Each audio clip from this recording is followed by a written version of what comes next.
Happy Vishu, നമസ്തേ. വിഷുബലമാണ് നമ്മൾ ഈ വീഡിയോയിൽ നോക്കുന്നത്.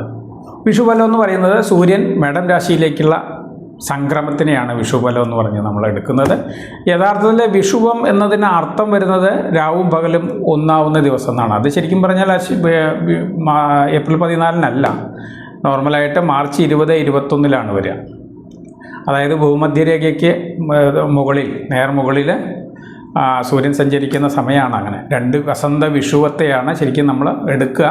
പണ്ട് അശ്വതിയിൽ വരുന്ന സമയം വെച്ചിട്ടാണ് വിഷു എന്ന് പറയുന്ന ഒരു രീതി എടുത്തിരുന്നെങ്കിലും ഇപ്പം നമ്മൾ ശരിക്കും ഭാരതീയർ ഇപ്പോൾ എടുത്തുകൊണ്ടിരിക്കുന്നത് സൂര്യൻ്റെ മേടം രാശിയിലേക്കുള്ള സംക്രമം, അതായത് അശ്വതി നക്ഷത്രത്തിലേക്കുള്ള സംക്രമത്തിനെയാണ് വിഷുബലമായിട്ട് എടുക്കുന്നത്.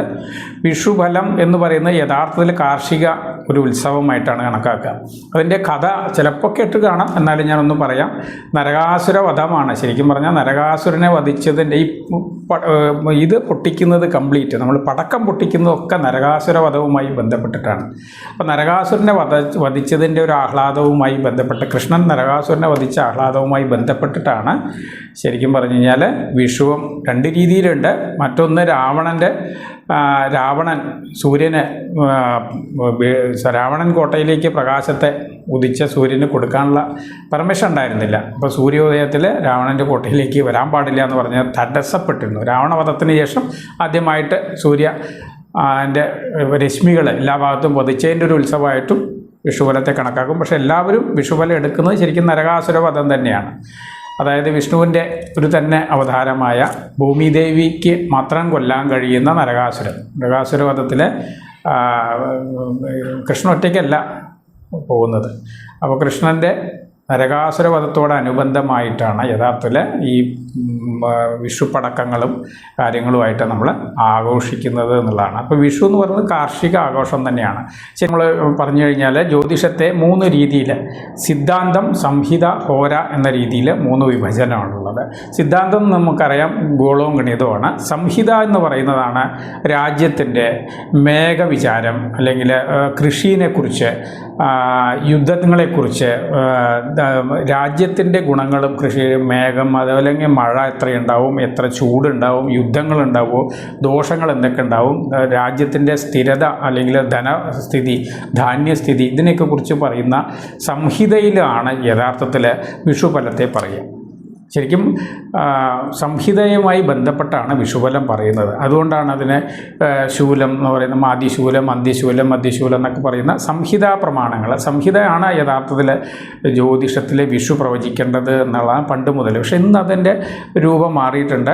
ഇന്ന് വർഷഫലത്തെയാണ് പറയുന്നത് യഥാർത്ഥത്തിൽ. വിഷുഫലം എന്ന് പറയുന്നത് ശൂലങ്ങളെയൊന്നും, അതായത് സൂര്യൻ സംക്രമ നക്ഷത്രവും അതുപോലെ ദിക്കുകളും ഉപദിക്കുകളും ഒക്കെ ചേർത്തുള്ള ഒരവസ്ഥയിൽ നിന്ന് ശൂല കണ്ടെത്തി അതിനെക്കുറിച്ച് സംഹിതയിൽ അതിന് കുറച്ച് കാര്യങ്ങളുണ്ട്. അത് സംഹിത എന്ന് പറയുന്നത് കുറച്ച് സബ്ജക്റ്റാണ്. നമ്മൾ കൂടുതൽ അതിലേക്ക് പോകണമെങ്കിൽ കുറച്ചുകൂടി എല്ലാ ജ്യോതിഷികളും അത് പഠിച്ചിട്ടുണ്ടാവില്ല.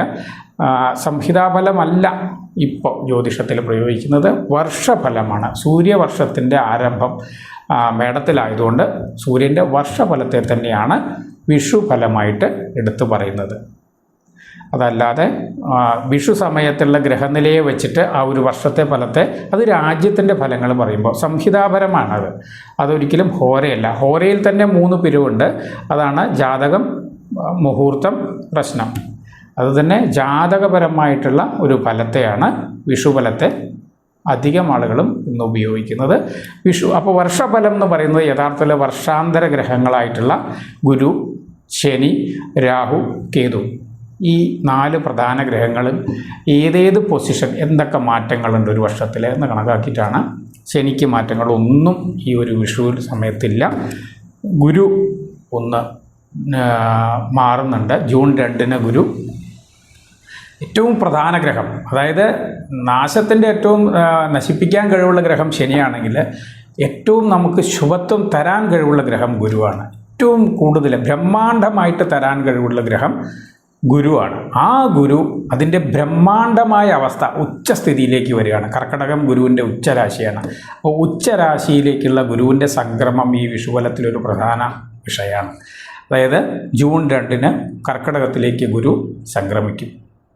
ഡിസംബർ അവസാനത്തോടു കൂടി അത് തിരിച്ച് ഒരു അതിചാരമുണ്ട്. എന്നാലും പ്രധാനമായിട്ടും കർക്കിടകത്തിൽ ഗുരു സഞ്ചരിക്കുന്ന ഒരു സമയമാണ്. അതേസമയം ഡിസംബറിൽ ഈ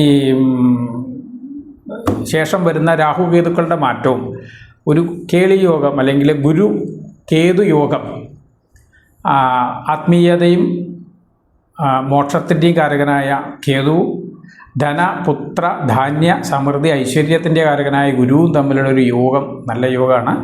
അതും വരുന്ന ഒരു സമയമാണ്. അതുകൊണ്ട് തന്നെ പ്രധാനമായിട്ടും ഗുരുവുമായി ബന്ധപ്പെട്ട രാശികളും അതുമായി ബന്ധപ്പെട്ട ഈ ഗുരു കർക്കിടകത്തിലേക്ക് വരുമ്പോൾ ശനിയുടെ അഷ്ടമശനി ദോഷം, ജന്മശനി ദോഷം, ഇത് രണ്ടും തീരും. ഡിസംബർ വരെ ഗുരു വന്നിട്ട് ശനീനെ നോക്കി നിൽക്കുന്ന സമയത്ത് ശനിദോഷങ്ങളും വളരെയധികം കുറഞ്ഞിരിക്കും. ശനിദോഷങ്ങൾ നന്നായി കുറഞ്ഞിരിക്കും. ഉത്രട്ടാതി, രേവതി നക്ഷത്രക്കാർക്കാണ് ഇപ്പോൾ കൂടുതലും. പുരുവരട്ടാതി, ഉത്രട്ടാതി, രേവതി നക്ഷത്രക്കാരാണ് കൂടുതൽ ശനിദോഷം, ജന്മശനിയുടെ ദോഷങ്ങൾ അനുഭവിച്ചുകൊണ്ടിരിക്കുന്നത്. അതുപോലെ തന്നെ മകം, പൂരം, ഉത്രം നക്ഷത്രക്കാർ ഭാഗികമായി അവർക്ക് കാര്യമായ അഷ്ടമശനി ദോഷം ഇല്ല എന്ന് തന്നെ പറയണം. കഴിഞ്ഞ അഷ്ടമശനി കർക്കിടകം രാശിക്കാർക്ക് വന്ന അത്ര ദോഷമില്ല. ചിങ്ങം രാശിക്കാർക്ക് ഭാഗികമായ അഷ്ടമശനി ദോഷങ്ങളാണ് സംഭവിക്കുന്നത്. അതുപോലും ജൂൺ 2-ന് ശേഷം ഗുരുവിൻ്റെ അതിബ്രഹ്മാണ്ഡമായ ഉച്ചമായിട്ടുള്ള ഗുരു 12 വർഷത്തിലൊരിക്കലാണ്. അത് സിമ്പിളല്ല. ഗുരുവിൻ്റെയും കേതുവിൻ്റെയും യോഗ അപൂർവങ്ങളിൽ അപൂർവമായിട്ടാണ് സംഭവിക്കുക. വർഷത്തിൽ 12 വർഷത്തിലൊരിക്കൽ തന്നെ അതും സംഭവിക്കുള്ളൂ. അങ്ങനെ ഒരു കേളി യോഗത്തിലും ഗുരു ആത്മീയ അല്ലെങ്കിൽ ഐശ്വര്യ കാരകന്മാരുടെ യോഗം വരുന്നൊരു വിഷുഫലാണ് വരാൻ പോകുന്നത്. അതുപോലെ ശനിക്ക് ഞാൻ പറഞ്ഞു, ശനി മാറ്റങ്ങളില്ല. പിന്നെ ഉള്ളത് രാഹുകേതുക്കൾ. ഡിസംബറിലെ ഒരു മാറ്റം രാഹുകേതുക്കൾക്ക് ഉണ്ടാവും. രാഹു കുംഭൻ രാശിയിൽ നിന്നും മകരൻ രാശിയിലേക്കും, കേതു തിരിച്ചാണ്. വക്ര ചലനമായതുകൊണ്ട് തിരിച്ചാണ്. 11-ൽ നിന്ന് 10-ലേക്ക് ഇറങ്ങുന്ന രാഹുവും കാലപുരുഷൻ്റെ, അതായത് മേടത്തിൽ നിന്ന് എടുക്കുമ്പോൾ 10-ലേക്ക് ഇറങ്ങും. 11-ൽ നിൽക്കുന്ന രാഹു കുംഭത്തിൽ നിന്ന് മകരത്തിലേക്ക് വരും. അതേസമയം കേതു തിരിച്ച് ചിങ്ങത്തിൽ നിന്ന് കർക്കിടകത്തിലേക്ക്, കന്നിയിലേക്കല്ല കർക്കിടകത്തിലേക്ക് പോകും. അപ്പോൾ അവിടെയാണ് ഈ ഗുരുവും കേതുവും തമ്മിലുള്ള ബന്ധം വരുന്നത്. നല്ലൊരു ബന്ധം വരുന്ന ഒരു വിഷുഫലമാണ്. പ്രത്യേകിച്ചും നല്ല ഫലമുള്ള ഒരു 9 നക്ഷത്രക്കാർ നമുക്ക് പ്രധാനമായിട്ടും പറയുകയാണെങ്കിൽ മേടത്തിൻ്റെ ഒരു ഫലം നമുക്ക് മനസ്സിലാക്കാം. മേടം എന്ന് പറയുന്നത് അശ്വതി, ഭരണി, കാർത്തിക നക്ഷത്രക്കാരുടെ ഫലമാണ്. അശ്വതി, ഭരണി, കാർത്തിക നക്ഷത്രക്കാരുടെ ഫലമാണ്. അപ്പോൾ വർഷഫലം തന്നെയാണ് പൊതുവെ പറയുന്നത്. അശ്വതി, ഭരണി, കാർത്തിക നക്ഷത്രക്കാർക്ക് 12-ലെ ശനി സഞ്ചരിക്കുന്ന വളരെ കൂടിയ ചെലവുണ്ടായിരുന്നൊരു സമയമാണ്. പക്ഷേ ഗുരുവിൻ്റെ കർക്കിടകത്തിലേക്കുള്ള ഒരു ചലനം നിമിത്തം അശ്വതി, ഭരണി, കാർത്തികക്കാർക്ക് വളരെ പുരോഗമനം ഉണ്ടാകുന്നൊരു സമയമാണ്. വീട് വയ്ക്കാൻ പറ്റും, വണ്ടി വാങ്ങിക്കാൻ പറ്റും, മാതാവിന് സുഖങ്ങളുണ്ടാവും, എല്ലാ സുഖങ്ങളും അനുഭവിക്കാൻ പറ്റും. വിദേശ യോഗം സംഭവിക്കും. അതുപോലെ തന്നെ വീട് വയ്ക്കാനുള്ള ലോണ് കിട്ടും. ഇങ്ങനെ ഗുണപരമായ മാറ്റങ്ങളാണ്. അതുപോലെ തന്നെ അതർ സ്റ്റേറ്റിലേക്ക് പോകാൻ താല്പര്യമുള്ളവർക്ക് അതർ സ്റ്റേറ്റ്, അതർ രാജ്യത്ത്, വേറെ രാജ്യത്തേക്ക് പോകാൻ താല്പര്യമുള്ളവർക്ക് അതിൻ്റെ അവസ്ഥ ഉണ്ടാവും. വിദേശ രാജ്യത്തിലേക്ക് പോകാൻ പറ്റും. അങ്ങനെ ജോലി, സ്ത്രീകൾക്ക് പ്രത്യേകിച്ചും പുതിയ ജോലികൾ, അപ്പോയിൻമെൻ്റ് ലെറ്ററുകൾ വരും, പുതിയ ജോലികൾ കിട്ടും.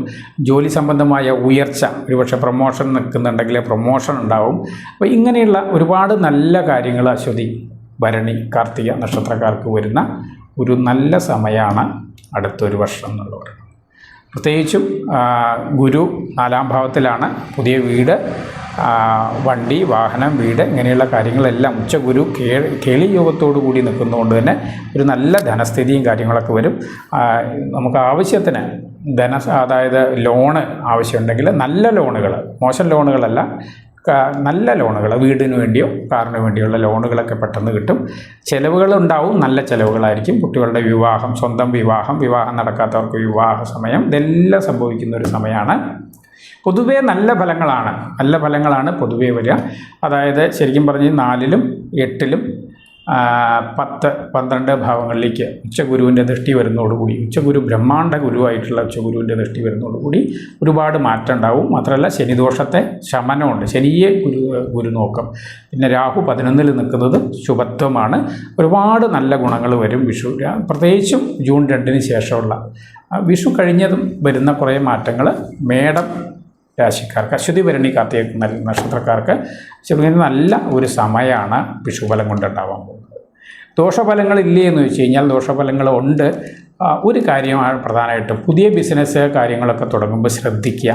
പുതിയ ലോൺ എടുത്ത് പുതിയ ബിസിനസ്, പുതിയ കാര്യങ്ങൾ അതൊക്കെ ചെയ്യുമ്പോൾ ബിസിനസ്സിനുമായിട്ടുള്ള കൂട്ടുകെട്ട്, പുതിയ ബിസിനസ്സുകളൊക്കെ തുടങ്ങുമ്പോൾ കാര്യങ്ങൾ മാത്രം ശ്രദ്ധിച്ച് ചെയ്യുക എന്നുള്ളതാണ് പ്രധാനം. മറ്റു രീതിയിൽ വേറെ ചിലവിൻ്റെ കാര്യത്തിൽ മാത്രമേ ദോഷങ്ങളായിട്ട് കൂടുതൽ വരുള്ളൂ. മറ്റു രീതിയിൽ ദോഷങ്ങളൊന്നുമില്ല. പ്രത്യേകിച്ചും ഗോചരഫലമാണ്. വിഷുഫലമാണെങ്കിലും ഇത് പറയുന്നത് ഗോചരഫലമാണ്. ഒരു തീവണ്ടിയുടെ ഒരു സൈഡിലുള്ള ചക്രമാണ് ഗോചരം. അതേസമയം ഇവിടെ ദശാപഹാരങ്ങളും അതുപോലെ അനുകൂലമാണെങ്കിൽ 2 ചക്രവും ഒരുപോലെ മൂവ് ചെയ്യുമ്പോൾ ഈ പറയുന്ന ഫലം 100% സക്സസ് ആവും. ഒരു ചക്രം ചെറിയ രീതിയിലാണ് ചലിക്കുന്നത് അല്ലെങ്കിൽ ചലിക്കുന്നില്ലെങ്കിൽ സഞ്ചാരം ഉണ്ടാവില്ല. റിവേഴ്സാണ് ചലിക്കുന്നെങ്കിലും പ്രശ്നം ഉണ്ടാവും. അപ്പോൾ ദശാപഹാരങ്ങളും വളരെ പ്രധാനമാണ്. ലഗ്നഫലത്തിനും ദശാഫലത്തിനും അനുസരിച്ച് തന്നെയാണ് ഉണ്ടാവുക. എന്നാലും പൊതുവെ നല്ല സമയമാണ് അശ്വതി ഭരണി കാർത്തിക നക്ഷത്രക്കാർക്ക് അടുത്തൊരു വർഷം. അതാണ് വിഷുഫലം എന്ന് പറയുന്നത്.